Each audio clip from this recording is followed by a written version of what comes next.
So Chiranjeevi గారు అంటే ఇప్పుడు చాలా మూవీస్ వచ్చాయి. ఇప్పుడు మీకు ఇష్టమైన మీరు తీసే మూవీస్ అన్నీ చూస్తే మాత్రం కొంచెం యాక్షన్ ఓరియంటెడ్ ఇవన్నీ ఉంటాయి. సో ఇప్పుడు what if I ask you like ఇప్పుడు 'రుద్రవీణ' సినిమా కానివ్వండి, 'ఠాగూర్' సినిమా కానివ్వండి, ఈ రెండిట్లో ఒక మూవీని పిక్ చేసుకోవాలనుకుంటే ఏ మూవీని పిక్ చేసుకుంటారు? 'రుద్రవీణ'. వై?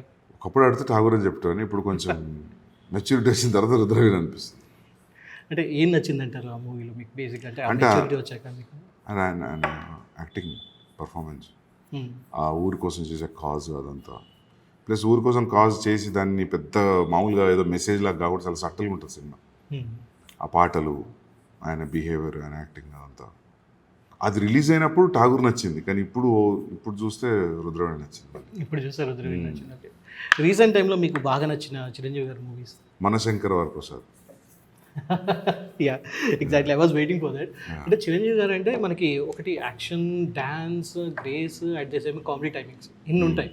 సో ఇందులో మీకు బాగా నచ్చేది ఏంటి ఈ క్వాలిటీస్ అన్నిటితోనే? అండ్ ఒకవేళ రేపు మీరు చిరంజీవి గారితో ఒకవేళ మూవీ తీస్తే ఈ నాలుగిట్లో నుంచి ఏది ఎలివేట్ చేస్తారనుకుంటారు?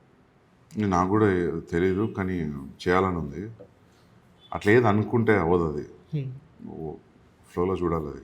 అంటే చాలాసార్లు మొన్న స్పిరిట్లో కూడా చిరంజీవి గారు ఒక కెమియో ఉండబోతుందని చెప్పేసి బాగా రూమర్స్ వచ్చేసాయి. తర్వాత మీరు క్లారిటీ అయితే ఇచ్చేసారు. సో మరి నెక్స్ట్ చిరంజీవి గారితో ఇంత పెద్ద ఫ్యాన్ ఉన్నప్పుడు డెఫినెట్లీ ఒక మూవీ అనేది ప్లాన్ చేస్తున్నారా? అది ఎప్పుడు రావచ్చు, వస్తే అది ఎలా ఉండొచ్చు అనేది కొంతమంది అడుగుతూ ఉన్నారు మిమ్మల్ని. దానికి స్పెసిఫిక్ టైం అండ్ ఎనర్జీ పెట్టి దాన్ని రాయాలి, విజువలైజ్ చేయాలి. అది ఊరికే నెక్స్ట్ 6 months స్టార్ట్ పెడతాం అన్నట్టు కాదు కదా.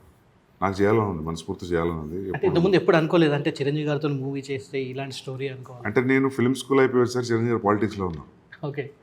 సో ఇంకా మళ్ళీ బ్యాక్ వస్తారని అనుకోం కదా. సో ఇప్పుడు మళ్ళీ ఆశ పుట్టింది మళ్ళీ.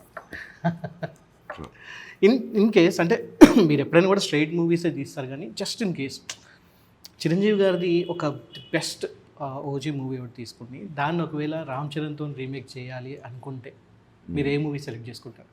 అట్లా ఎప్పుడు ఆలోచించలేదు. జస్ట్ ఒకసారి ఇప్పుడు ఆలోచించాల్సి వస్తే టైం పడుతుంది. ఏం చేస్తుంది, ఏం చేయరాదు, ఏం చేసినా కంపారిజన్ వస్తుంది. ఏం చేసినా చిరంజీవి గారిలా ఉండదు, ఎవరు చేసినా కదా. సో స్టోరీ ఐడియా తీసుకుని చేయొచ్చు, కానీ రీమేక్ అయితే ఏం చేయలేదు.